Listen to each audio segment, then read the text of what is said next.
Assalamu alaikum wa rahmatullahi wa barakatuh. Voalan'ny tenintsika dia tsy mitsarotra miderany Allah, ilay nanome antsika tombonandro ka nahafahantsika nahatratra ny volana manan-kaja dia ny volana Ramadan. Mandefa ihany koa tsika tsodrano amin'ny mpaminantsika Muhammad sallallahu alaihi wasallama sy ireo fianakaviany akaiky, ireo mpanaradia azy, ary indrindra isika nanaraka ny sorodalany mandra-pahatongavany andro fitsarana. Raha lasana vavy atao anatin'ny finoana Islam.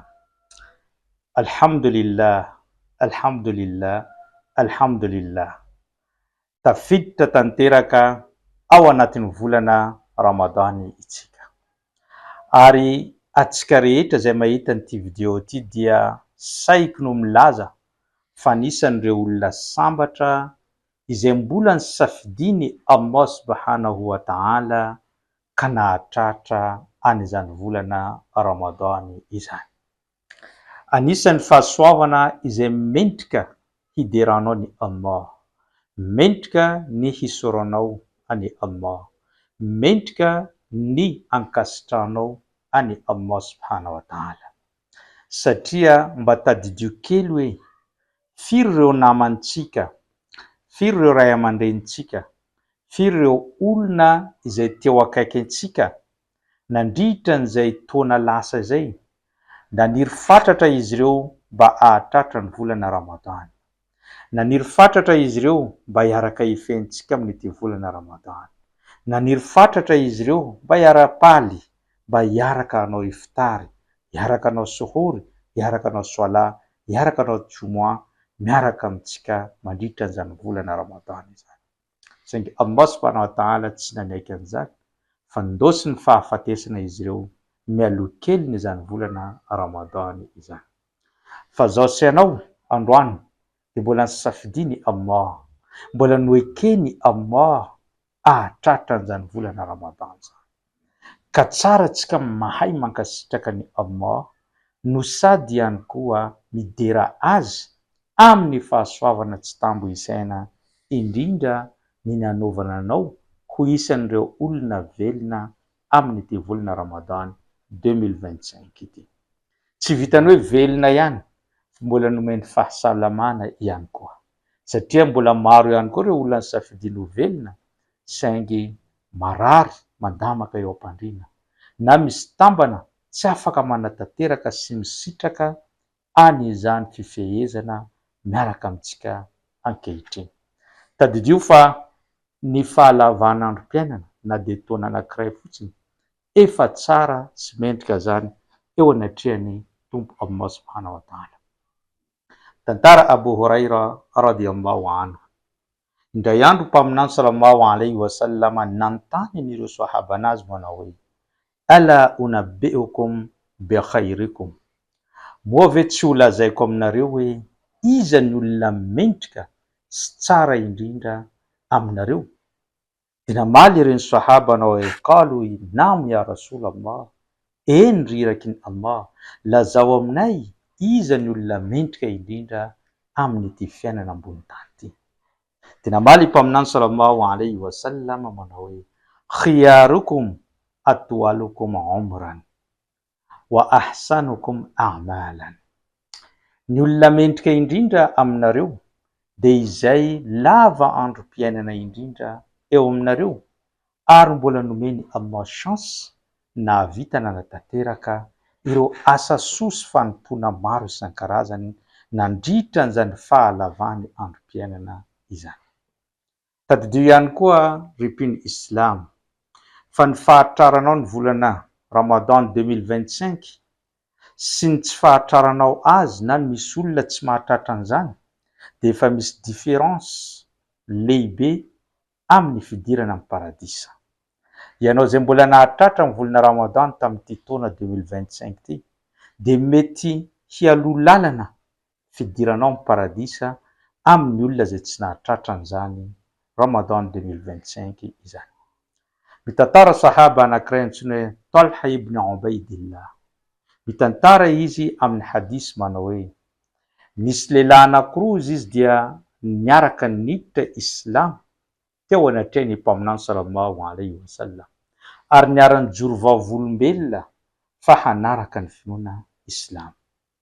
Rehefa vita ny fijoroany vavolombelona nataony izy roa, de ny iray amin'izy ireo tia manao ady masina ary tia miatrika sy mazoto manao an'izany ady masina izany. Ka ny androm-piainany de nolaniny tao anatin'ny fanaovana ady masina foana nanomboka izy niditra tao anatin'ny finoana islam. Ka izany ady masina izany indrindra no nisafidiany Allah namaranana ny fiainany teto ambony tany, ka maty martyra izany lehilahy zany. Rehefa maty martyra ny iray tamin'ireo niditra islam reo, de ilay faharoa kosa olona tsotra manao soala, mamaky Qur'an, manao asa soa-tsotra fa tsy manao ady masina. Fa izany rehefa maty ilay namany, iray taona taty aoriana maty ihany koa ilay namana tsotra. De rehefa maty izy roa zany fa misy elanelana iray taona, de nanofy i Talha ibn Ubaidillah fa rehefa ndeha hiditra amin'ny paradisa izy roa, de ilay maty taty aoriana izay tsy nanao ady masina no nampidiriny ireo anjely voalohany tao amin'ny paradisa, fa mbola niandry kely kosa ilay nanao ady masina noho ny Allah subhanahu wa ta'ala. De fotoana kely maharitra aorianan'iny zay vao niditra ao amin'ny paradisa ilay maty martyra. Rehefa taitra tamin'ny torimasony i Talha de gaga no sady lasa saina ka nanontany tena hoe amin'ny fomba ahoana ny olona anankiray maty amin'ny ady masina, efa fantantsika ny valeur, ny lanjany zany ady masina izany, ka nandeha izy niazakazaka tamin'ny mpaminany ary notantarainy tamin'ireo sahaba teo akaiky teo. De niteny mpaminany nanontany azy: moa ve izany olona niditra paradisa voalohany talohan'le namany maty martyra zany, tsy mbola nahazo iray taona fanampiny ve tety ambony tany niainany raha oharina amin'ny namany? De namaly Talha hoe eny, marina tokoa izany. De teneniny mpaminany sallallahu alaihi wasallam: ny fananany iray taona fanampiny niaina teto ambony tany dia efa afaka hifaninanana amin'ireo olona efa maty amin'ny fidirana amin'ny paradisa.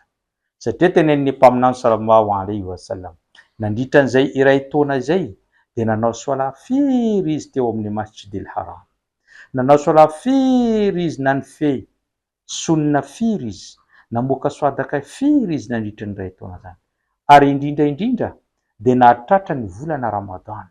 Ka ny asa nataony nandritra ny volana Ramadan efa mahavita mifaninana amin'ny asa rehetra zay ataony olona teo amin'ny fiainana. Ary indrindra indrindra mbola nahazo an'ilay alina anankiray antsoina hoe Lailatul Qadr, zay alina tsara lavitra ny asa izay ataonao ao raha sendra azy mihoatra ny asa izay ataonao mandritry ny 10 volana. Izany hoe ny fahazoanao iray taona fotsiny amin'ny fiainanao de efa azahoanao valisoa lehibe ary afaka hidiranao amin'ny paradisa amin'ny fomba tsotra ary haingana, ary afaka mifaninana amin'ny olona anao amin'ny fidirana amin'izany paradisa izany. Raha ny faninanana amin'ny fidirana amin'ny paradisa de afaka ataon'ny mpino islam rehetra izany zavatra izany, satria tompo Allah mihitsy efa nandidy azy ireo hoe wa fi dhalika falyatanafasil mutanafisun, ary amin'ny alalan'ireo fanompoana ary amin'ny alalan'ireo asa soa maro samihafa no hifaninanana ireo mpifaninana. Ka andao tsika amin'ity volana Ramadan ity, mbola nomeny iray taona tsika hifaninana amin'ny famakiana Qur'an, hifaninana amin'ny famoahana soadaka, hifaninana amin'ny fanaovana soala eny amin'ny moskey, hifaninana amin'ny fanaovana asa soa, hifaninana amin'ny fanompoana amin'ny tarawe, amin'ny qiyamul layl, amin'ny tahajjud, amin'ny fanaovana doa, amin'ny fanaovana tauba. De insha Allah ao anatin'ny iray volana zany tsika ahazo ilay cadeau lehibe, de ilay tenenin'ny Allah hoe la'allakum tattaqun, angamba ahazo vatsy atsika fatahorana ny Allah amin'ny taona Ramadan 2025 ity. Maranitsika azy de teniny mpaminany sallallahu alaihi wasallam rehefa nisy lehilahy tambanivohitra nanontany azy hoe ya Rasulallah, o rirakin'ny Allah, iza ny olona tsara indrindra? Dia namaly mpaminany sallallahu alayhi wa sallam manao hoe man tala umruhu wa hasuna amaluhu, izay olona lava androm-piainana no sady tsara ny asany, fa ny olona ratsy kosa dia ny olona lava androm-piainana nefa nanao asa ratsy. Izany hoe raha tianao zany ahazo ny paradisa sy ahazo toeram-ponenana tsara dia aza dinoina raha mbola nomeny Allah androm-piainana anankiray, taona anankiray na tratran'ny volana Ramadany dia manaova asa soa. Fa raha sanatria kosa ho avin'ny Ramadany dia asa ratsy no nataonao dia amin'izay fotoana izay ohatrany tsy misy dikany no nahazonao an'izany taona iray fanampiny tamin'ny fiainanao teto ambony tany. Ka amboary Denzo ny programan'asanao, ny fotoananao ary ny fonao mba hifaninana hanao faninanana masina antsika amin'ity ary ho tafavoaka avokoa ary ho isan'ireo olona mahazo fanavotana lehibe mba tsy ho isan'ireo vahoaka ny afobe amin'ny andro farany. Zay no fandaharantsika tamin'ity androany ity. Isaorako anao ninaraka hatramin'ny farany ary inshallah raha ampitso mitondra video hafa indray sy fampatsiahivana hafa indray. Wassalamu alaikum wa rahmatullahi wa barakatuh.